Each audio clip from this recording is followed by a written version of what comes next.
So thank you for having me here today, and thanks to the Dean and to Nikolai for inviting me, and thanks to Josh for comparing me to Plutarch. I don't know if I'm quite at that level, but I appreciate the reference.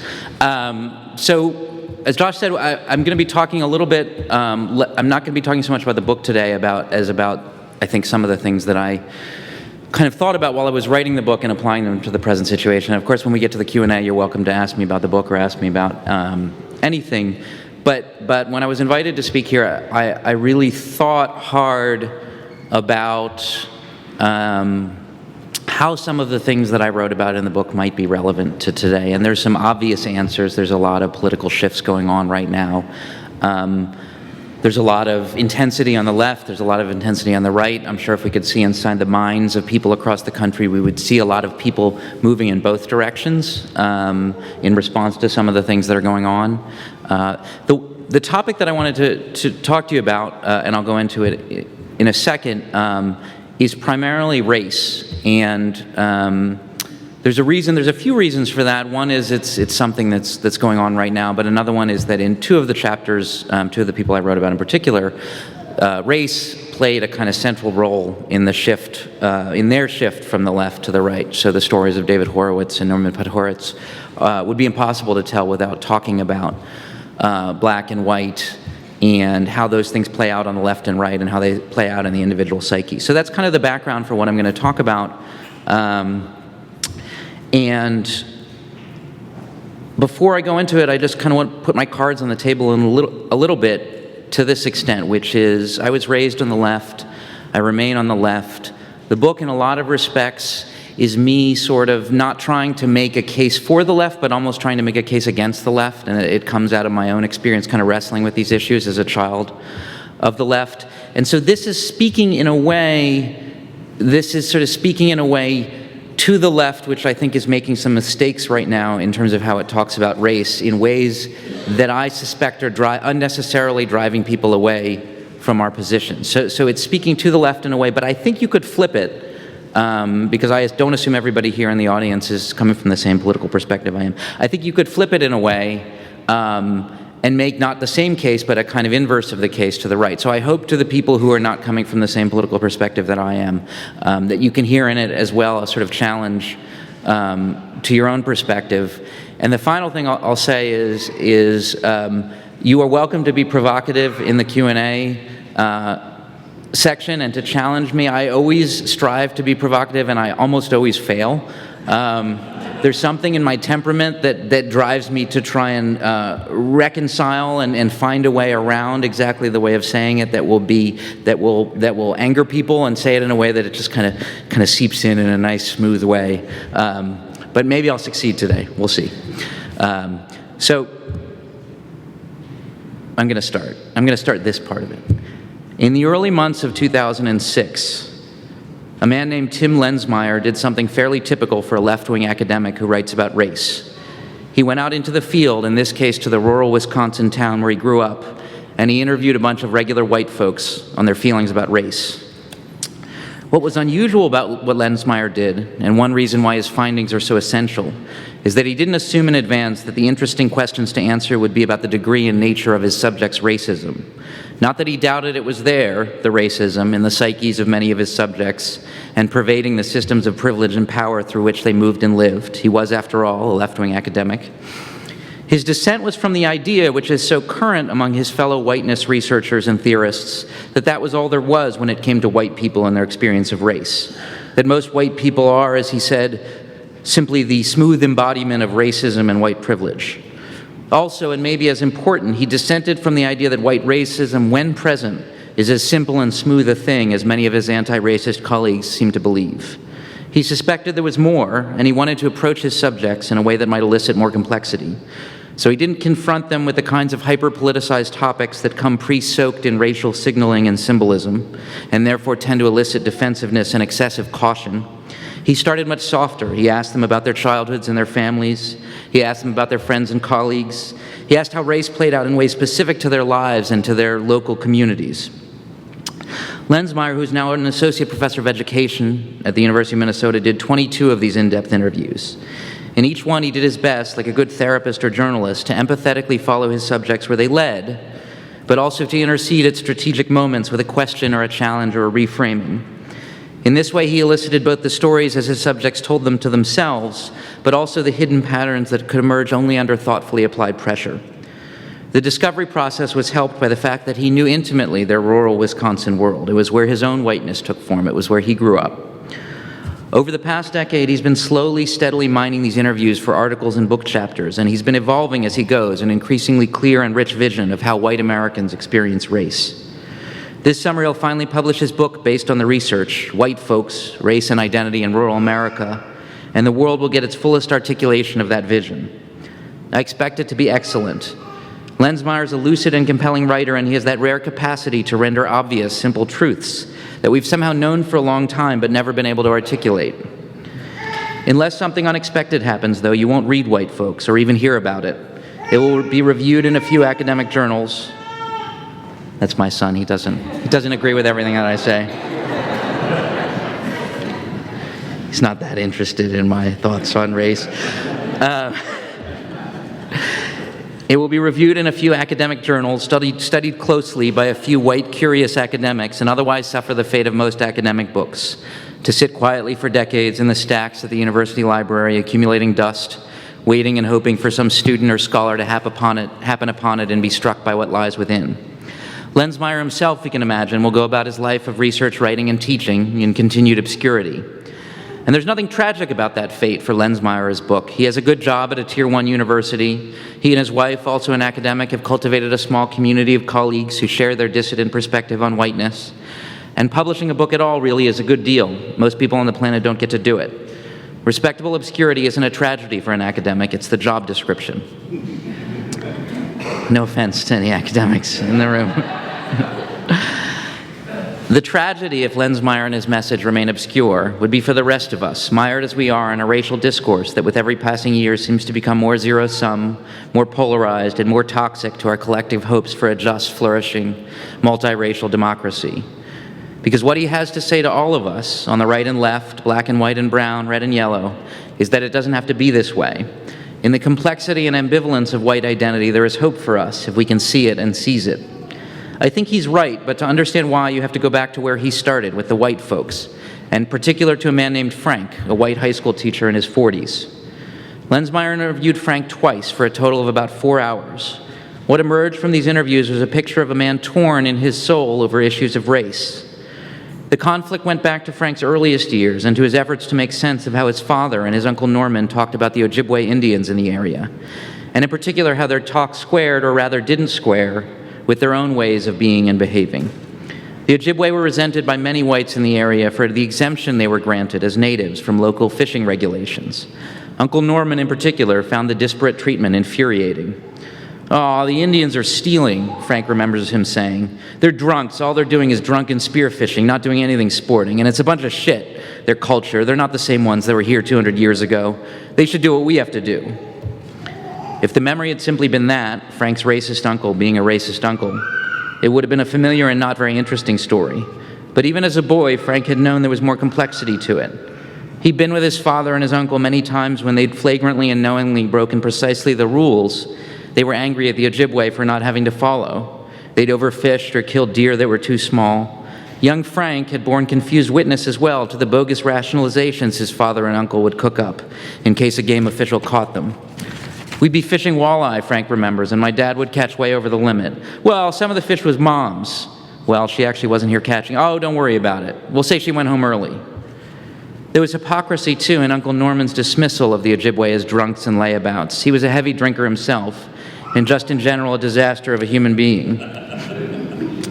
Frank's father was more functional than Norman, less volatile and kinder to people on a day-to-day basis. But he was a partner in crime to his brother in ways that were obvious to Frank even when he was young. Lensmeyer says to him, "But you saw this as a kid already?" Frank says, "Well, yeah, they were just so obvious. And I don't think my dad's way of wrong was quite the level of Uncle Norman's level. But then again, I'm trying to justify my father better than my crazy alcoholic uncle. I know I'm doing that because I wonder at times when those two guys are out, who knows what evil? I don't know what he was doing or shooting, and maybe he just left it at Norman's. Even in this small glimpse, one can see how potent a brew nurtured Frank's racial awareness. There's the stereotyping of others and the obvious, even to a child, wrongness and hypocrisy of it. There's the powerful desire to rationalize or ignore racism in order to preserve a sense of the essential goodness of beloved fathers and brothers. There are the ways that personal failures and disappointments get attached to race and imagined racial others, and there are layers upon layers of guilt and shame and confusion. At one point, and this is truly striking, Frank tells Lensmeyer about the dark places that his uncle can go when he's really in his cups. Frank says, "I think Norman spent 7 years in Vietnam. He decided to come back, and then another brother went over. His name was Eric, and he got killed. And then Norman went into the psychiatric hospital, spent a year there, and now to this day he drinks heavily. But when he's drinking, and I've experienced this, he's broken down and cried, 'I think I might have been the guy that assassinated Martin Luther King, I'm not sure.'" This scene, Lensmeyer suggests, points to a kind of whiteness that doesn't fit easily into the prevailing frames. It's not the benevolent, colorblind indifference that conservatives believe is the default attitude of most regular white folks, nor is it the smooth embodiment of racism and white privilege that gets described in much of the contemporary left-wing literature on white racism. Nor is it the straightforward civil rights, multicultural orientation that many white liberals believe they have. It's something much more tangled. Embedded in the DNA of the white psyche is a sense of deep guilt over, but also deep connection to, the plight of other races. It's a guilt and connection and a sense of confused and often stifled obligation that ramifies throughout the white family and white community as well. One sees this over and over again in Lensmeyer's interviews. Dolores, an older white elementary school teacher, confesses to Lensmeyer that she was too passive and fearful during civil rights protests happening when she was a college student in the 1960s. She was afraid, she tells him, that if she got into trouble, her parents wouldn't let her come home. Decades later, her own daughter, now a student at the same state college where Dolores studied, takes a class on the 1960s and ends up reproaching her mother for not being more active. Dolores tells Lensmeyer, "They had to write a poem in this class, so my daughter wrote about me not getting involved, and the title of the poem was From the Other Side of the Street." Robert, another interview subject, who's a high school teacher and a basketball coach, tells Lensmeyer about the time he chose to suspend a white player on his team for calling the team's only black player a nigger. He faced so much heat from the white parents that he ended up resigning. Stan, a dairy farmer, tells Lensmeyer about the first time he ever saw a black man. He was a kid, and it was at the annual county fair. His mother took the opportunity to, quote, "scare the living shit out of him and his siblings." She said that if they didn't behave, that big black man over there would abduct them, and she wouldn't even try to get them back. William, a farmer, talks about his sister dating a black man and the rift it's caused in the family. He and his mother have been suspicious of the boyfriend, and now his sister thinks they're racists. Lensmeyer writes, "This accusation seemed to hurt William profoundly, and I think this was exactly because he was ambivalent, conflicted inside. William not only knew about the racism of others, he felt it inside himself. However, he did not want to feel that way." Lensmeyer's subjects hold all sorts of racist, or at least racially distorted ideas about people of color, particularly about black people. Yet they also seem to have genuine moral commitments to racial fairness and equality. They have insights about the nature of injustice and authentic desires to connect across racial boundaries. Dolores, a devout Catholic, is proud of her daughter and sees her willingness to go directly at issues of racial justice as a better expression of Catholic values than her own passivity was. Stan was overweight as a boy and remembers how people underestimated and stereotyped him because of his weight. The experience seems to have given him some imaginative access to what it might be like for people of color to be misjudged and discriminated against. Late at night when he's watching documentaries on the History Channel and footage of the civil rights movement comes on, he sees his own struggle reflected in the lives of Martin Luther King and other civil rights figures. When his mother asks him to try and persuade his sister to stop dating a Mexican immigrant, Stan tells his mother to stuff it. His sister should be able to date whoever she wants. As a boy, Robert and his brother were serious athletes and sports fans. They would watch their favorite athletes on TV, many of whom were black, and study their moves and try to emulate them. They'd stuff pillows down their shirt and throw blocks on each other as though they were members of the fearsome foursome, the celebrated defensive line of the LA Rams. On the basketball court, they'd model their jump shot on Walt Frazier's form. Willie Mays was a hero and Roberto Clemente. It wasn't just how his idols played that mattered to Robert as he developed as a young man and athlete. It was the political and cultural obstacles they'd overcome and their perseverance and moral strength. Robert read biographies and autobiographies of his favorite athletes, Lensmeyer writes, and consequently he learned about and had to try and make sense of the racism and death threats that Hank Aaron faced as he chased Babe Ruth's home run record in baseball. Athletics for Robert were not only scenes for the display of physical skill, but also moral dramas that taught him about intolerance and that it was okay to accept and emulate people of color. What comes through in so many of these interviews is that racial conflict is not something that happens exclusively or even primarily between black people and white people. It's a drama that plays out within white groups and within the individual psyches of white people. Perhaps the most interesting example of this white-on-white conflict shows up again in Frank's life, in the tug-of-war between his professional persona at the high school, where the expectations are liberal and multicultural, and the role he inhabits when he's with his buddies at their weekly poker games. At work, he feels as though he has to carefully measure every word he says on racially sensitive topics, for fear that if he says the wrong thing, his coworkers, all of whom are white, may tag him as a racist. At the poker games, it's the opposite. Racist talk is rewarded. The social danger is in being too equalitarian. Maybe I'm not a racist, he tells Lensmeyer, but in that subculture, down in the basement, I'll go way out on a limb and say some pretty horrible things because I'm rewarded by other people that are functioning in a subculture mentality. One result of this split for Frank is that there's nowhere he can talk about race in complex and ambivalent and inevitably clumsy ways. There's no one with whom he can talk through his jumbled thoughts and impulses in order perhaps to arrive over time at a more integrated and coherent perspective. In the high spaces, the danger is that he'll say the wrong things and be shamed. In the low spaces, the danger is that he'll shame his friends if he dissents from their racism. In either case, there's anxiety, confusion, and the potential for rejection. It is, in microcosm, almost a perfect example of the polarity of our national discourse on race and the distortions it produces. There are the high spaces of the dominant liberal cultural establishment where a wrong word or phrase or thought on race can get one shunned or excommunicated or forced to do public penance. And there are the low spaces of the right-wing media and political establishment where racism is more or less tolerated and contempt is reserved for those who would stake their identities on calling it out.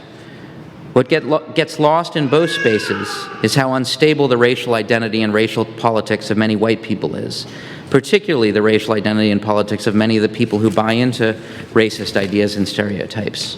Frank doesn't always like who he is in the basement with his buddies. William doesn't want to be the racist his sister says he is. If Dolores had to do it all over again, maybe she'd take to the streets. Even Uncle Norman, somewhere deep down in his drowning soul, wants to be something other than the racist he knows he is. There are, in other words, conscious desires to be better, to do better, to contribute to racial connection and alliance. And that's just the conscious stuff. The ambivalent white unconscious is, if anything, even more unstable and contested territory, where fears of the other don't simply clash with desires for communion. They are brothers to them, born of the same undifferentiated welter of fear and longing and self-loathing.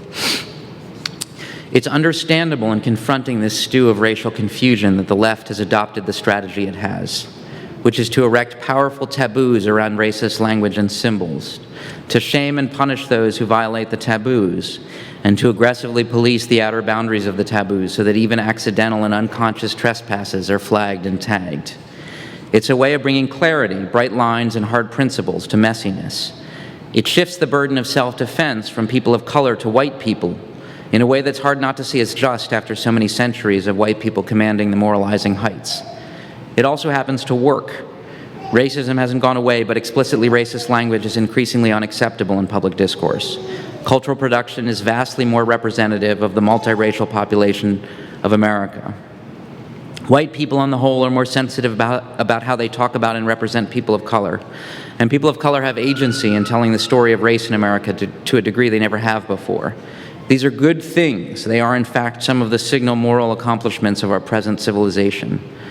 But there's a cost to erecting such robust taboos and then to expanding the sphere of their concern as much as we have, from racist talk and racist action to coded language and dog whistles to systemic racisms that are discernible only in patterns of disparate impact, to cultural appropriation, to theories of privilege that assign culpability for the absence of white experience of discrimination. What is suppressed in the high spaces will often get pushed down to the low spaces and from there seep out into the nation in the form of white backlash.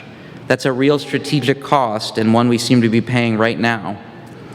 But more significant than any strategic cost which after all is worth paying if the cause is sufficiently just, is the moral cost.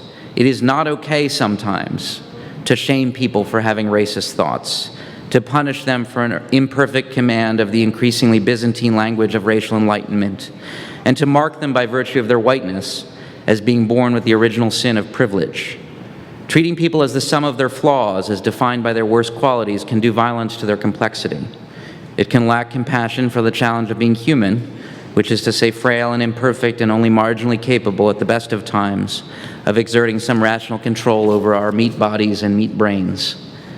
It can set up a toxic power imbalance between those vested with the power to punish violations of the taboo and those who have violated it. And it cordons off, and this is both a moral and a strategic cost, it cordons off a whole range of possibilities and strategies for nudging unstable white racial identities in a productive direction. What, in other words, do we want to do with Frank? How do we want to talk about him, but more importantly, how do we want to talk to him? How do we take the sense he has that he wants to be better than he is in the basement with his buddies, better than his father and Uncle Norman were, and how do we nourish that? I don't know the answer exactly, but one place to start, I think, is with the fact that Tim Lensmeyer spent 4 hours with Frank, just 4 hours, and in that time had him reflecting on his father's hypocrisy, his own complicity with racism, with the racism of the basement culture, and his hopes that his children would be better than he was. Lensmeyer writes, Frank wished for a bigger, more expansive world for himself, his friends, his family. He hoped that his own children would act differently, be braver. He hoped that his own children would not stay silent in the face of explicitly racist talk and jokes, as he and his father often did. If we had millions of Tims, we could send them out into the white world as missionaries of empathetic racial listening. They would commune with us white people and ask good questions and gently prod. Over time, they would help us get in touch with our better racial selves and fan the flames of our commitment to a more racially just society. Unfortunately, we don't have millions of Tims. And frankly, I'm not hopeful that some other solution will emerge, at least in the short term. Everything right now seems so stacked against it. What hope I do have, however, arises from how simple in truth the key questions are. Who do we want Frank to be, and Dolores and William and Stan and Robert? And who do we want to be in relation to them? What do we want to see in them? What do we want them to see in us? Do we want to look down in judgment, or do we want to reach out, firm and confident in our own principles, and ask for the best in them? And what could we accomplish together if we began from a place of more trust and goodwill rather than suspicion and ready condemnation, however justified those negative feelings may be after so much damage done and so much hurt inflicted? I think we could accomplish a lot, and I think we'd be surprised at how eager the Franks of the world would be to join us. Thank you.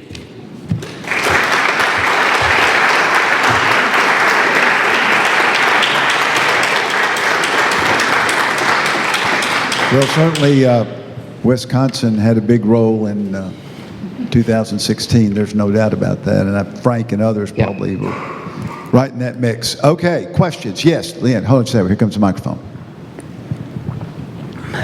Have you tried it? Have you had these conversations yourself? To some extent, you know, a lot on social media. I have a bad or possibly a good habit, I'm not sure. I think it's usually when, after a really stressful day, or maybe I've had a fight with my wife, I go get into conversations / arguments with people who disagree with me on social media. So I have. I mean, I make a practice of, at least in that context or whenever I can, it's not always about race, but of sort of talking to people who disagree with me pretty profoundly. And sometimes, you know, it is explicitly about race, and sometimes it feels like it is, even if that's not explicit. I had an ongoing conversation with a sort of family friend, not a close family friend, about who ended up voting for Trump. And it was really fascinating on the race front, because I think a lot of the stuff that he ended up saying about Obama and Hillary Clinton and Black Lives Matter and kind of what was at stake in this election had a racial tinge to it, and I guess from my perspective seems like maybe if you could trace it back was rooted in some ideas that I would think of as kind of racist. But he was also a guy who was very defensive on that front, and was a guy who talked about how in the 80s he had marched in anti-apartheid protests when he was in college. So, yeah, boy, it's confusing. And it's hard, and it is the question of, like, how do you talk about something like that? This is a guy who clearly has really explicit, in his mind, commitments to racial justice and equality, but if you get him going on Black Lives Matter and Obama, it starts to feel a little icky. Dan, let me ask you a question.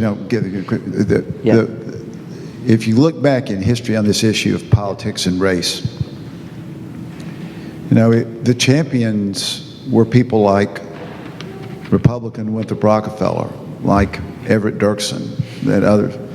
And on the other side of the issue were Democrats like John McClellan and J. William Fulbright, who signed the Southern Manifesto.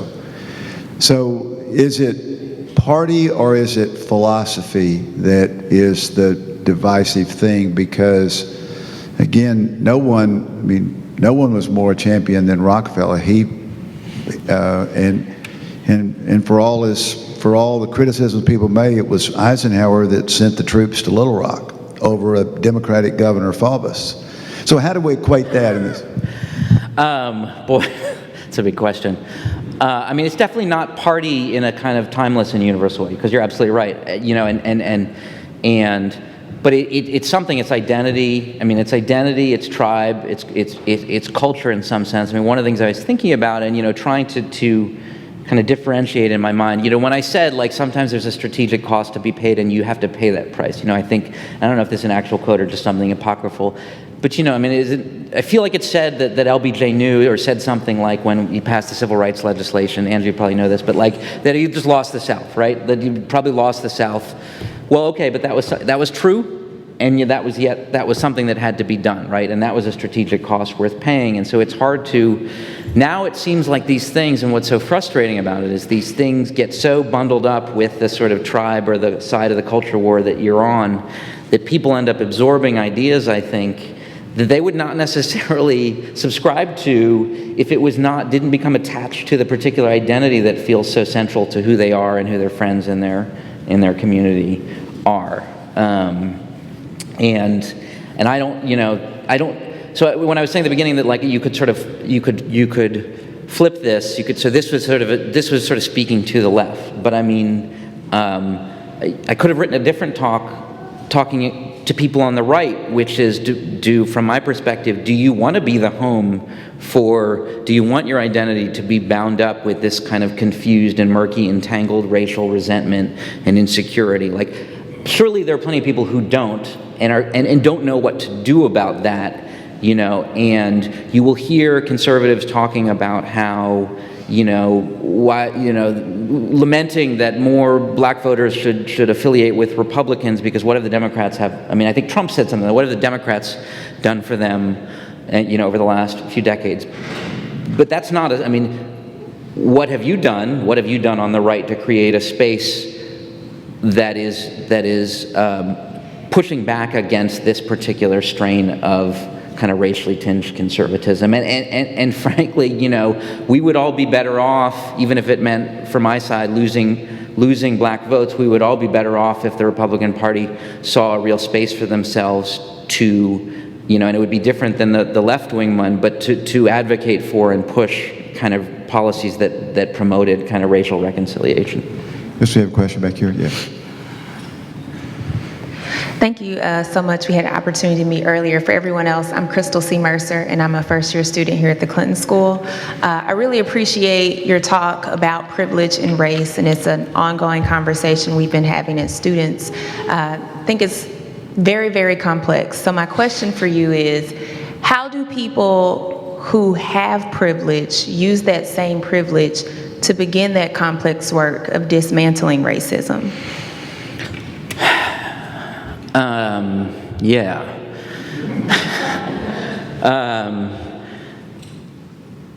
So, I think, and I think how do we do the work of dismantling racism? So some of it, and the primary part of it for me, and I have a whole other thing I could have written about this sort of privilege discourse, which I don't like, and not because I think there's a lack of racism in our society, but I actually think that the privilege discourse is one that exacerbates some of these tensions that I was talking about. So one thing would be to talk less about privilege, and to talk more about injustice and a sort of collective. So I would like all of us, black, white, brown, yellow, red, to be focusing as much as we can on policies that would create more equality and would diminish the sort of difference in wealth between whites and other racial groups that would diminish the disciplinary gap in schools between white and black students. All of these things, I think, are problems, real problems, reflective of our racist history and our racist present, that have solutions, but that are solutions that we could commit to collectively as Americans who are kind of aware of race and racism. And so I don't know that I have anything that interesting to say, like, is it strategic, because that's not my thing. But I guess what I would say in a more conceptual way is I don't like the privilege discourse because it feels divisive, and it feels like it's, in a sense, it's almost like it's shifting the kind, as I said, it's shifting the burden of proof of self-defense, which it's hard not to see as just, but I also think it's a bad strategic idea to premise a sort of, or hope for a coalition, a multiracial coalition that's premised in part on one big group of it, and still the biggest group in America, starting from a place of acknowledging its own original sin and sort of moral deficit, which is what it feels like. I think there are people in whom that will produce a racial commitment, but I think there are too many people in whom that will produce a kind of political reaction. Yes, Lynn, right back here at the back. Thank you. Today's topic is people who have left the left. Are you implying somehow that the racial problems we face, that you've mentioned at some length, are related to people like Ronald Reagan and Christopher Hitchens leaving the left? So for those two, I would say race was not, race was not the essential factor. So if you're talking about somebody like Reagan, who was not a leftist, but was a New Deal liberal for sort of the first half of his life, essentially, and started moving right after World War II. And the real kind of lever for him was the Cold War and the sort of communism and anti-communism, and the degree to which aspects of the left were attached to either actual communism or socialism, or were sort of anti-communist. I don't think that was the reason why he ended up getting involved in all sorts of racial politics as governor of California and then as president, but it was not the thing that pushed him over. And for Christopher Hitchens, it was all foreign policy stuff. It was all, what he came to see as the sort of attack on Western civilization from Islamofascism. The people for whom it was an essential factor were Norman Podhoretz, who sort of moved to the right in the 1960s and 70s in reaction to the New Left. But in particular, one of the guys I write about is a guy named David Horowitz, who was raised a communist, was one of the early New Left activists out in the Bay Area in the early 60s and late 60s, and I think would be a leftist, still alive, would be a leftist to this day. But in the mid-1970s, he was he was a supporter of the Black Panthers in the Bay Area and friends with Huey Newton. And they were looking for somebody to do their books, and he recommended a woman who had worked for him at the journal that he edited, and she went and worked for them and then disappeared a few months later. And her body washed up on the shore of the bay, and it became pretty apparent that the Panthers had killed her, maybe because by that point in their history, they were involved in some pretty illegal stuff, not political stuff, just kind of just pure sort of illegal stuff that she may have found out about. And Horowitz went into a real tailspin, deep depression, broke up his marriage, kind of his life fell apart. But one of the things that happened, and one of the things that I think is kind of in the backstory to this piece, is he went around to all his friends on the Bay Area left and said, can you believe, this group, the Panthers we've been supporting and lionizing, they killed this woman we know.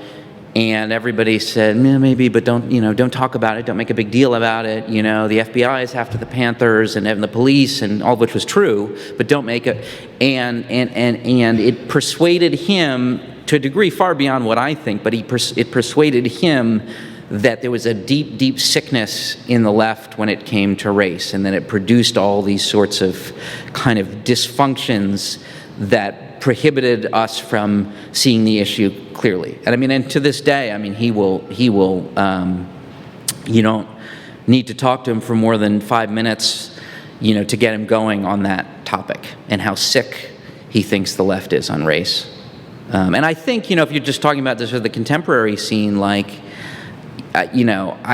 I don't, and I'm not the first person or even the 1,000th person to say this. Race was obviously a factor, right, in electing Trump, and he framed it that way, and he set himself up in opposition to groups like Black Lives Matter, and so that I have no question, but that race in complicated ways has been pushing certain people, white people primarily, to the right. In our sort of present situation. Yes, Mr. Dietz, right here. Racism, increase or decrease after 8 years of a black president?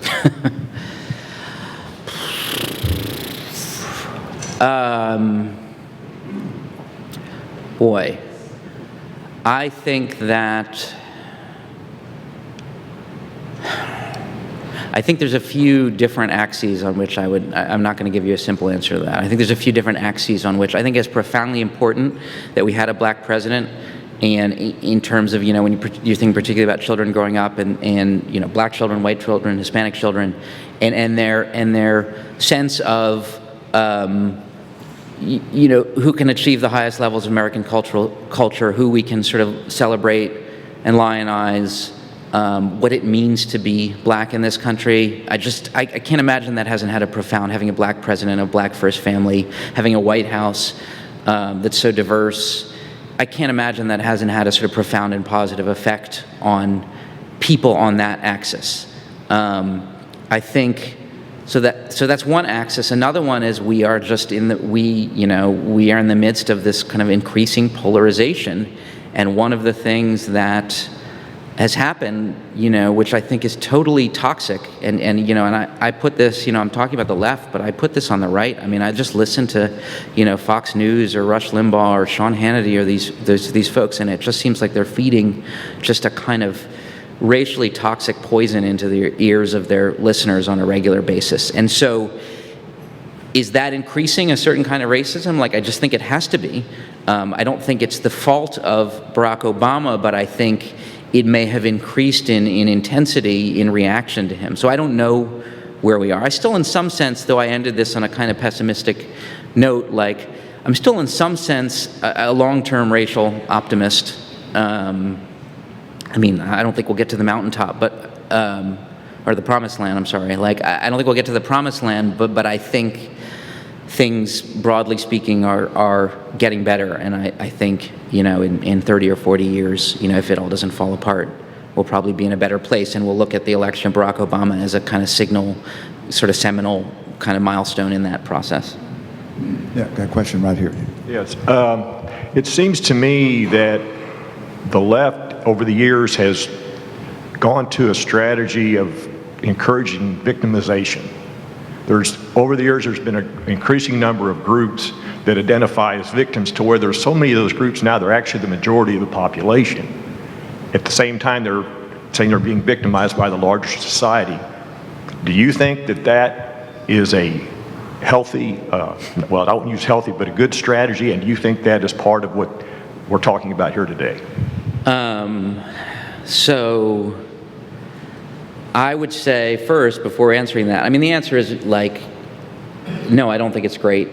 I would say but I'd say it's the right too. I mean, I'd say I listened to Donald Trump and some of those people I was talking about, and it all seems victimization to me. I mean, there was some tweet that somebody, I was looking at this morning that was like, Donald Trump just gave a speech at CPAC that was all about kind of marginalization and alienation, and he's the president and his party controls the government. So yeah, I think that, and I'm not, my wife is a historian of psychology and has written more than I have about kind of these broad shifts in our sort of understanding of ourselves and how we think of the self and think of it in relation to society. So this is not my area of expertise, but it seems like we live in some kind of post-traumatic or traumatic age where that's a really powerful, understandable, desirable strategy for all of us, space for us to be in, to make sort of moral claims on other people, to make probably financial claims on other people, to just sort of, and I don't know what to make of it. I think it's one of those things, whether when you're talking about to individual people who've experienced trauma, and I would include it, so if we're talking about all those groups who maybe are talking about being victimized, we're talking about transgender people or gay people or black people or Hispanic people, like I have no question of the legitimacy of their experience of being victimized or traumatized. And so it's incredibly difficult to sort of credit that, which is real, but also say something like, as a strategy for our society to adopt, for people across the political and racial spectrum to adopt, it might be one that's corrosive of some, of cohesion, of social cohesion. So I think it is, but it's just so hard to know what to do with that because the claims themselves are often really, really legitimate. Yes, ma'am, we have a question right here. My provocative question. Okay. I'm hearing a lot of buzzwords. It's the usual buzzwords you hear with any kind of racial conversation. And when you introduced yourself, you said, I'm coming from this left background. Yeah. Something that you're kind of in an ivory tower. So do you have any friends that you don't discuss politics with who are black or Hispanic or other groups? Because sometimes what I see with people who come from possibly this your same political thing is, gosh, I'd really like to know some people who aren't like me. And so it concerns me because I went to college in the 60s and the whole thing. Yeah. I've talked with the people that I would assume are white racists, and they tell me that they've got a black granddaughter. So tell me, in your personal life, do you hang around with anybody else except folks who think like you? So he hangs around with students. Yeah. So I wish I wish I had a more diverse. I live in Austin, Texas, which is like deep blue, right? And a lot of my friends are academics and writers, and so to a pretty, I was going to say to a pretty extraordinary extent, but actually to a pretty normal extent these days when we've sort of self-selected ourselves into these, I'm mostly, do I have diverse friends? Yes, I have black friends, Hispanic friends, Asian friends, not many conservative friends, frankly, there's less diversity, less political diversity than racial diversity. And whatever, I'm a political writer. I talk to everybody that I can about these things. I, make my wife uncomfortable often talking about these things. So I think I'm in a bubble, and that's a fair question. I think I may be in less of a bubble than a lot of people because I make sort of active effort to engage people. From other perspectives, but I think it's interesting. Just like last night, yesterday we got to Little Rock and walking around, and it seems like Austin is a really white city, and it's a pretty segregated city, not by law, but just by, economics and culture. Little Rock looks totally different. I mean, I was just kind of looking, I went on Wikipedia and looked at the kind of racial demographics of Little Rock, and I think it was about half white, about 40-some% black. I think I would have a different experience. I don't know what it's like for people in Little Rock, whether there's more conversation and across races. But I would probably have a different experience if I lived here than if I lived in than I do in Austin. Corey, back here. Thank you so much for spending time with us. This question probably follows up on some of the comments that you've made.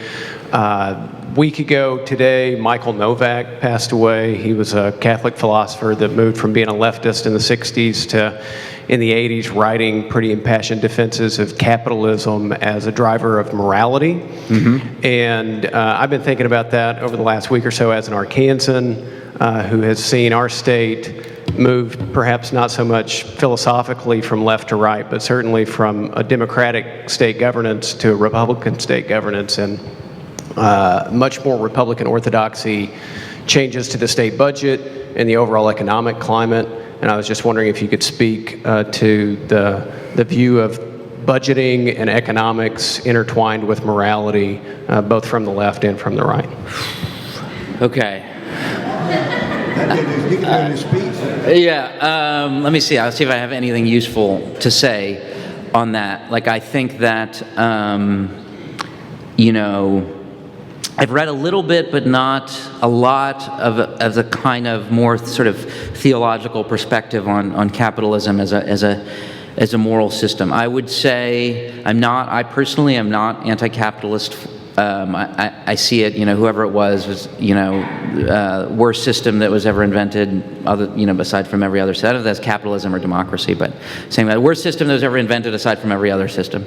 I think, so this is all I'll say, because I don't know that I have an enormous amount to say. This is all I'll say, is so when I engage in these conversations with people, online, and we're not talking about professors or theologians, regular educated citizens, it seems strange to me the extent to which the economic orthodoxy of conservatives in this country it's not that there aren't smart theologians who can find a way to defend it, but it often, when people talk about the values of low taxation and anti-redistribution, it seems so disconnected from basically every moral and theological system we've developed as a species over the last few thousand years.